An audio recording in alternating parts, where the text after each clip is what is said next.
This is the video walkthrough for Freshly, a vulnerable VM. So performing my initial recon on this box, I can see that there are actually 3 ports that are open, and all of them are of interest to me. There's port 80, port 443, and port 8080. Also, when you run Dirbuster as well as Nick2, you realize that there's an instance of WordPress on this machine. So that really got me excited. The first thing that I did was to determine the version of WordPress, and then I started looking at the exploits that Nick2 provided, and I started looking through some of those. I did try a particular contact form payload through Metasploit. Didn't really get very far with that, so I ended up trying something different. If you take a look at each of these pages individually in the browser, you can see the full animated GIF of that the Star Wars scene, and then when you go to some of the other URLs, you can see that from port 8080 we have this nice find, and it basically takes us to this candy store, which actually has this pro player media player embedded in it, which I noticed in Nick2 is actually identified as having an exploit. So and then the port 80 is, if you go under WordPress, you can see the same candy shop site. So the next thing that I did is, in addition to Dirbuster, I also like to run Burp Suite. I like to do the Discover Content because it does a really nice job of finding a lot of hidden PHP forms or pages that may not be revealed otherwise. And that was certainly the case here.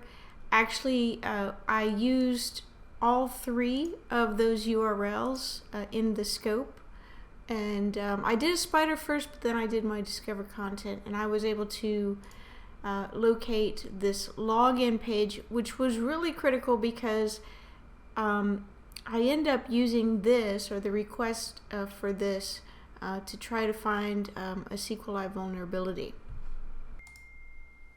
So this is what the actual login page looks like. It doesn't look like there's much here, but what I did is I captured that request in Burp to this page, and then I fed that to SQL map as its request. So you can see that SQL map command here feeding it that request. I give it a level, and I assumed that the database was MySQL to save some time. Basically what happens is it comes back indicating that there's definitely an exploitable variable. It shows me that the parameter user is definitely exploitable, and so I'm then able to continue the exploit knowing that. And so the next command that I'm going to do is, of course, I want to see all of the databases, all of the database instances or schemas that are available in that MySQL database. So it came back with all of these. The first one that I looked at turned out to kind of be a dud. The first one that I looked at was this users database. It turned out there wasn't anything in there. So then I went after this login database. I did find some entries in the users table of the login database. I tried those out. I didn't have much luck, so went back to the list, and then I tried this WordPress 8080. Now that was very successful. So running the SQL map, I was actually able to get the admin's password, which was super secret password. So that was great. So from there, I was able then to go ahead and log into the WordPress as admin, and then get to that dashboard. So once I'm in the dashboard, the first thing I want to do is try to figure out a way that I can upload a web shell. So I did end up spending some time poking around WordPress. Don't really know much about WordPress, so I wasn't really sure how I could change the configurations to enable the upload of my web shell. So I tried different things that didn't work, but then went to this template page where there's a bunch of PHP files, and that was great because I just took this 404 template and I modified it, and I inserted into there my handy dandy code PHP reverse shell that of course is available on Kali in the web shells directory.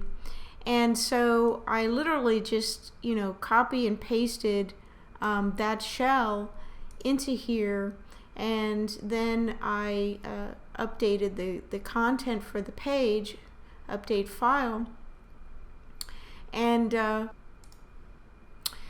then I just went to a page that I knew did not exist. My reverse shell was able to start loading, and I know that it's loading because, or I know that it's running because you can see the infinite loop running.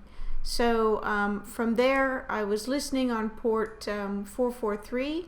I picked that port because I knew already that port was open, and so I had netcat listening, and I immediately got a shell on the box. So while in my shell, I start poking around. One of the things that Got Milk always tells you to do is to try to see if you can have rights to view into certain areas. I was able to look at the cron tab, which definitely could be an additional exploit. I was not able to look at the Etsy sudoers, so that's okay. Then trying Etsy password, and apparently this is the secret file. So so I guess at this point it would be game over. I'm gonna poke around just a little bit more, see if there might be one more thing of interest. I added a Python import here so that I could run more in a bash shell.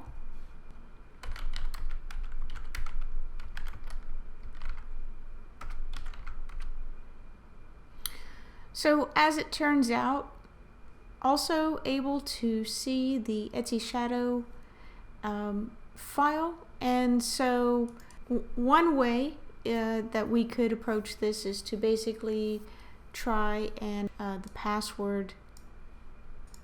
Since that takes some time, we'll just go ahead and see if we can circumvent that.